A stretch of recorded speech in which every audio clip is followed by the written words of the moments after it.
So it seems we can't even afford to buy a new Jeep. And I don't mean the cost, because the cost is one thing, and we know that these prices have been jacked for the last few years to the point where who can even afford one these days? But it goes much more than the price. It goes much more than the fact that you may have a deep wallet and you think that you can pay that $80,000 or $90,000 for that new Jeep. But wait a minute. Some of the cost of owning some of these Jeeps could in fact be much bigger. It could in fact take out your home, other assets, and even end up hurting many drivers. See, because the latest news is Stellantis now is reporting that as many as 375,000 new Jeeps, anywhere from 2020 all the way up to about 2025 Wranglers 4xEs, as well as the Jeep Grand Cherokees 4xEs as well, from about 22 to about 26. Yes, within that space, it looks allegedly, based on NHTSA findings, and the fact that now there have been reported over 19 fires and one injury reported because of a problem that's outstanding with some of the hybrid, plug-in hybrid electric vehicles for Stellantis. And the Jeeps, the 4xEs, are just such vehicles. Now, who makes those products? Who makes the batteries? We know Stellantis doesn't make the batteries. That's not something that they necessarily deal with. But you have to take some ownership, and we realize that you're only the sum of all of your parts. And let's be honest, Stellantis has had some struggles with quality control. But in this case, they've reached out to the likes of Samsung, who's actually the manufacturer that provides the third-party supplier for the batteries that go into these hybrids. Now, Samsung's had some issues, and allegedly, I know a few years ago, BMW had plug-in hybrids as well that have had some issues with internal cell failure that have created overheating conditions and allegedly led to some meltdown conditions as well. But the latest shows that more problems exist with the Stellantis products. We know the quality isn't necessarily where a lot of customers expect it to be, especially when they cost as much as they do. And Lord knows they cost a lot of money these days. I mean, who can afford to pay 90 grand for a new Wrangler? Who can afford to pay $120,000 or $110,000 for a new Jeep Grand Cherokee? I don't know if I can pull that kind of beans out of my wallet these days, but a lot of people are struggling, of course, to pay for these kind of cars. And of course, naturally, with the banks always there available to offer up and extend longer loan terms, it seems that, well, a lot of people traditionally couldn't afford to buy these are now buying them. Buying them, of course, because the enabling that's been going on with lenders and banks offering up a lot of these opportunities to get into your next flashy new Jeep. But unfortunately, it's a bigger problem than just being able to afford it. It's a much bigger problem than going negative equity. It's a much bigger problem than taking out a car loan for 84 months only to trade it in after 3 years and finding that you actually have negative equity to the tune of another $15,000, $18,000 that you have to cough up just to free yourself of that original loan.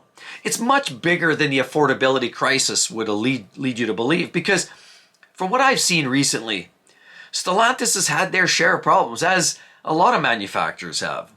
And as consumers, we have the right to ask for a high quality product. Why? Well, simply for the fact that they've been doing this for many years, decades. All these car manufacturers have been building cars for many years. Why do we keep still having problems in some of the same areas? But on top of it, we need these vehicles to be safe and reliable. And, well, safe is one debate, reliable, maybe another. See, because there was over 300,000 recalls also last year this year because of a rollover risk with some of these vehicles and Jeeps been putting out. So there's been no shortage of issues. The worst part is some of these battery failures that have led to, alleged fires, unfortunately were dealt with, months earlier or last year or what have you, where there was some software changes and they thought they were off the hook. But the way it stands right now is NHTSA is saying, look, Stellantis, we need you to deal with this. And of course, where Samsung's tied up in the middle and they're the supplier, unfortunately, it's Stellantis that has the pie in the face. Because as a manufacturer, you own that. It's up to you to vet the quality, the materials, the products that go into each and every vehicle. But what we're seeing is these challenges are hitting every single time. We're hearing new recalls. I mean, look at Ford. Recall after recall after recall. If it's not programming, it's a battery problem. If it's not a battery, it's a drive shaft or an insulation falling off the undercarriage. Or if it's another risk of a fire or a software change or something, there seems to be something afflicting too many of these vehicles. Why? Well, they're simply too complex. And herein lies the hilarious conversation about people that were originally looking at buying even a Jeep Recon. Do you remember that Recon? They were talking about coming out with a Wrangler that was essentially a pure electric vehicle. But as many commented and almost jokingly said, you know what, where am I going to plug in a Jeep? Into a tree? I mean, let's be honest, you drive a Wrangler. The primary objective as a Wrangler is to go off-roading.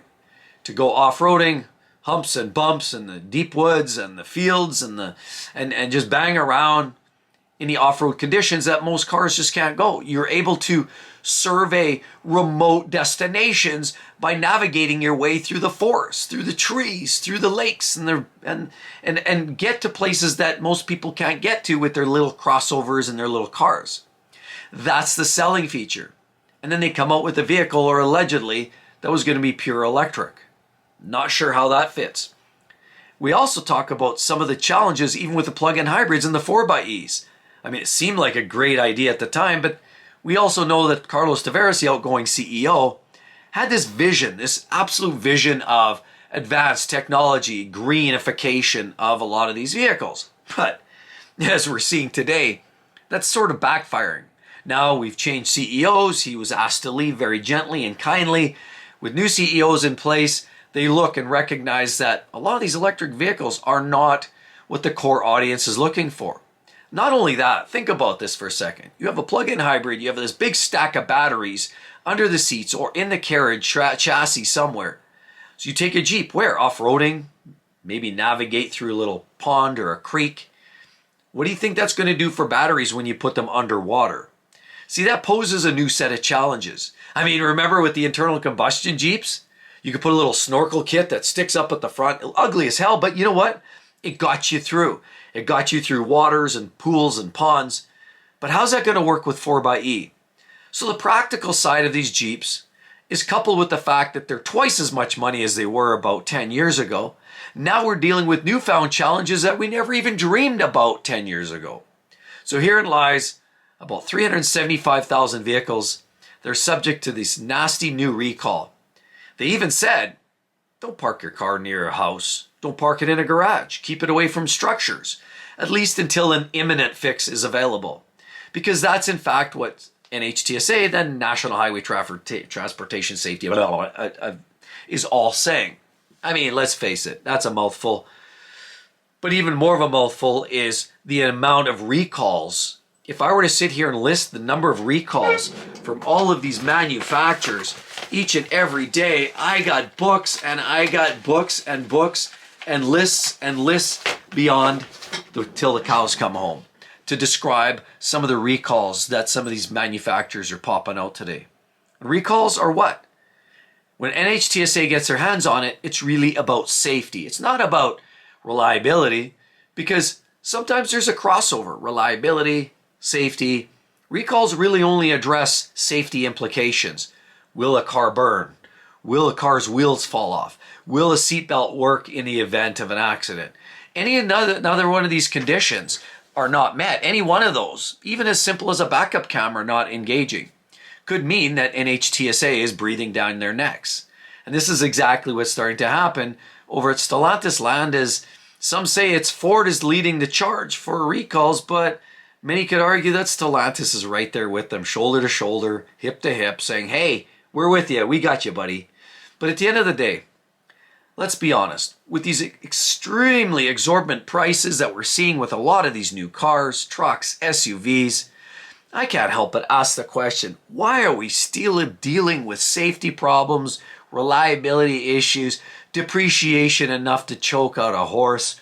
Who can tolerate and absorb that kind of loss? Financially, the buying price, high interest rates, and now recalls that implicate a vehicle that could in fact burn to the ground. So, and as we spoke, even with some of these other OEMs, and including Tesla, we spoke of yesterday, and how a lot of people now are struggling to get out of a vehicle that could potentially burn. And the fact that the early generation of the Tesla Model S didn't even have a thermal barrier to protect pedestrians or the occupants in the vehicle from an inadvertent thermal runaway condition. It's clear that they're learning on the fly, and Stellantis is no different. Now, they rely, of course, a lot of times on the third-party operators to sell them a quality product that's not going to fail. But like anything, nothing's quite perfect. And as we navigate this crazy market of new technology, there's going to be some new findings. And realistically, the real question has to be asked. Can you, in fact, afford to drive a brand new Jeep? I don't know. It's not just about the money. It's actually about your well-being. Please do drop a line. I'd love to hear from you. Definitely have a wonderful day, everybody. See you then. Bye-bye.